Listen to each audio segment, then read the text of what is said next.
Bonjour Philippe Gélis, vous êtes le fondateur de la société Cantox basée à Londres, qui est une plateforme de gestion de devises. Est-ce que vous pouvez nous expliquer un petit peu quel est votre métier? Bonjour, donc c'est très simple. On aide les PME et les ETI à gérer leurs devises. C'est-à-dire qu'on aide les PME et les ETI à acheter et vendre des devises de manière beaucoup moins chère qu'avec une banque. On les aide à le faire au moment opportun, puisque le marché d'échange, au final, c'est un marché qui fluctue beaucoup. Donc la volatilité des marchés peut avoir un impact financier sur les entreprises. Donc au final, on apporte des solutions, on va dire, modernes, digitales et online pour gérer le change, qui est quelque chose de très très ancien. On est à peu près 80 personnes, on a fait 3 milliards de volume de transactions sur la plateforme, on a 2000 clients en Europe, beaucoup en France. Votre société s'inscrit dans la mouvance des fintech. Comment est-ce que vous définiriez la spécificité de ces startups qui évoluent dans le secteur financier? Ce qu'on essaye de faire, au final, c'est simplement utiliser toute la technologie qui est disponible aujourd'hui pour créer une expérience utilisateur dans la finance qui est bien meilleure. Quand on pense banque aujourd'hui, généralement il y a un website donc pour faire du banking online, on va dire, mais ça n'a pas du tout été pensé, on va dire, pour le 21e siècle. C'est un peu archaïque, l'expérience utilisateur n'est pas très bonne, les produits ne sont pas très transparents, c'est souvent cher. Nous, on essaie de repenser tout ça et d'appliquer les méthodes de LinkedIn, Google, Facebook, Amazon à la finance, avec des services donc très différents, beaucoup plus orientés clients, beaucoup plus lean, c'est-à-dire des structures beaucoup plus légères, et donc totalement digitaux. C'est-à-dire que nous, on n'a pas du tout d'agence, le client ne peut pas venir chez nous, c'est vraiment du pur digital.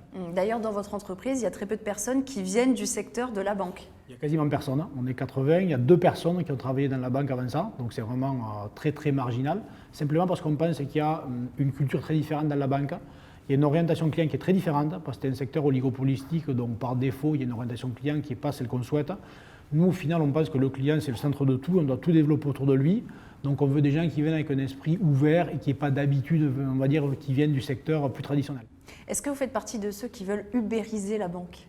J'aime pas trop ce mot, je trouve qu'il est très galvaudé. Aujourd'hui, tout le monde veut ubériser tout le monde. Le secteur financier, c'est un secteur compliqué, il y a beaucoup de régulation, parce qu'évidemment, on parle de finance, donc c'est les fonds des clients, c'est l'argent des clients. Donc la régulation fait qu'on ne peut pas non plus aller aussi vite que ce qu'on voudrait, on ne peut pas non plus faire n'importe quoi, on doit suivre certaines règles.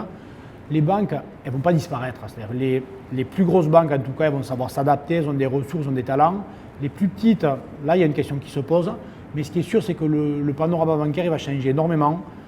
Les agences, dans 15 ou 20 ans, elles auront quasiment toutes disparu. Donc la banque, ça va vraiment devenir complètement digital, et donc la relation client va être très différente. Donc l'avenir, c'est beaucoup de collaboration en même temps que de concurrence entre banques et fintech pour développer soit des services en commun parfois, bien qu'on se concurrence sur certaines choses, pour également, je pense, co-investir sur certains projets. Il va y avoir un écosystème très complexe en fait, et très mélangé.